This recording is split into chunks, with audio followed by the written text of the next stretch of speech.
Everything which happens in this world, when summarized, has the approximate time of a news report.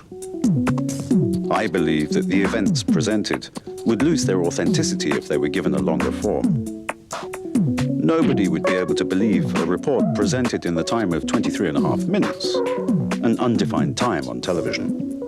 We see that worldwide, the duration of a serious news report should amount to exactly 15 minutes. And naturally, this broadcast will abide by and conform to this rule. The fundamental element of a news report consists of the facts that the correspondents and agencies have discovered, arranged and organized into blocks of information. Every block consists of pure, concentrated truth. But is the gathering of data, facts and figures actually the search for the naked truth? Does a digital data bank really enable one to get closer to the truth? Maybe we should acquaint ourselves with one of the most intelligent minds of our time in order to do justice to this theme. Please welcome Mr. Wittgenstein. The world is everything. That is the case. Thank you, Mr. Wittgenstein, for this statement. Maybe we should take the advice of yet another specialist. Mr. John Zorn, the floor is yours.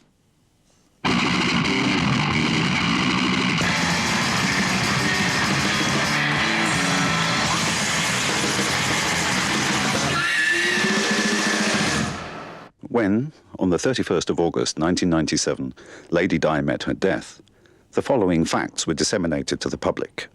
195 kilometers per hour, blood alcohol level of 1.75, 1 o'clock a.m., Mercedes 280S. These figures are the parameters of the death of a princess.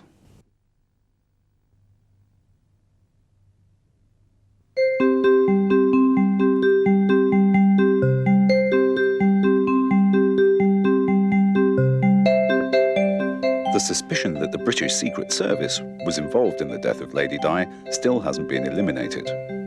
In all certainty, the British Secret Service would only have commissioned their most qualified agent to deal with this precarious case. For only he, and he alone, would have been able to take care of this matter with the necessary discretion. Mr. James Bond.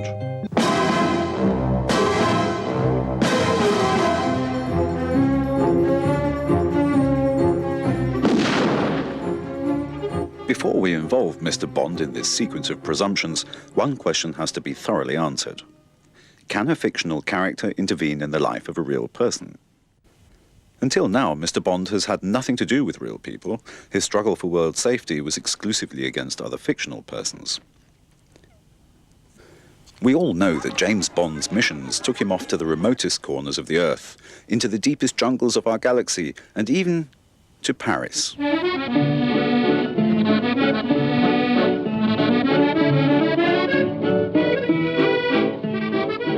Though according to the rumours, Mr. Bond's mission should have taken him to an entirely different place.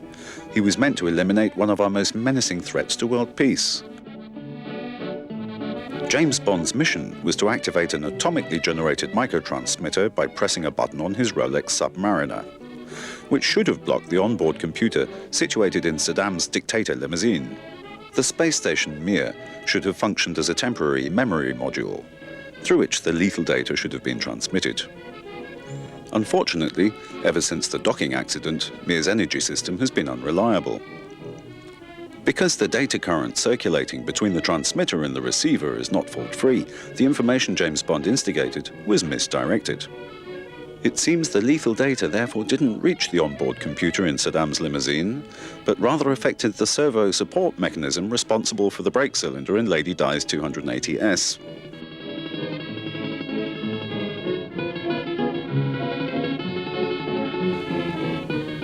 Naturally, one isn't able to acquire the highly technical ingredients necessary for such complex data exchanges in the local grocery store. there are very few specialists available who are competent enough to design, let alone construct, such demanding instruments. A humble servant to Her Majesty, a genius to the British Secret Service, a man with an inexhaustible potential for technical ability, familiarly known as M.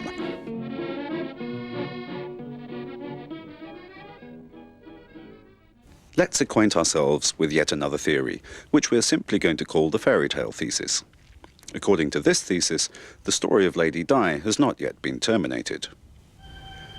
Fairy tales are neither the invention of the Brothers Grimm or Hans Christian Andersen, nor are their contents pulled out of thin air. More so, fairy tales are stories of the past. Their sources originate from former times. Fairy tales do not lose themselves in the details of their argumentation. Rather, they attempt to represent the archetypal fate of mankind.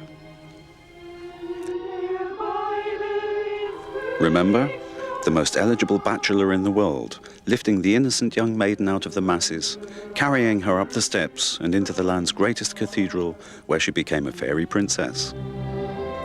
All the stages of Lady Di's life have already been narrated in innumerable stories of the Brothers Grimm.